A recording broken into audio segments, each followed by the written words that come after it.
My first connection with Bathurst was in 1968. Bathurst was only shown in New South Wales in those days, and because my dad was president of the car club in Albury, we used to have to go almost to Wagga so we could watch it on the television. And I can remember we were out at a guy's farm, and there was half the Albury District Car Club out there, and we're sitting around watching a little black and white telly, and I think Roberts rolled the Monaro across Skyline, if I remember correctly. And really that was every year my dad would drag me somewhere and we would watch that event. So in 1976 it was the first time I actually went to Bathurst, and Bob Morris had a little caravan. My dad was friends with the mechanic, the head engineer, or whatever you would call him nowadays, I guess. And I was in this little caravan watching a little black and white, a little colour telly, and Bob Morris was in there combing his hair, and he was getting ready to go down and accept the trophy for winning the race.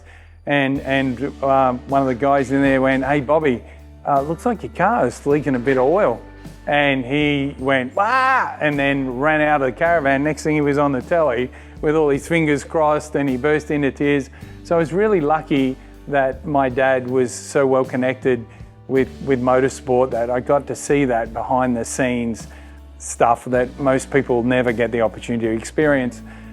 I went the next year when Moffat had the 1-2, and Dad knew Moffat, and so got to spend a bit of time in their pit area. But my first trip up there driving in the race was in '95.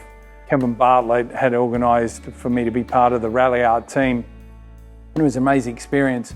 I remember the first time I even went there in '76, I couldn't believe how steep it was. Television didn't do it justice. But then I started competing there, and I was very fortunate to race there a lot and end up on the podium 6 times. It means a lot to me, that race. I've really wanted to win it. I've been on the podium 6 times as a driver, and some of that as an owner. And then we've also finished second, and been around the podium so many times I probably can't count them all. So it does mean a lot to me, that race. It's one of the very few places that we go to and I miss actually driving a race car. And the days, interestingly enough, go a lot faster now that I'm out of the car than they did when I was a driver. So I've been fortunate enough to drive a lot of really great race cars up there over the years, and but it would mean a lot to me to win it, even get on the podium. I appreciate how hard it is and how many people are trying to do it. Hopefully we're not far away from being in that battle and having, I think only once I've ever been up there with what I would consider the best car, and it broke. So it's a pretty difficult thing to do, but you don't need the best car to win the race, but you do need to execute properly, and you need a fast car.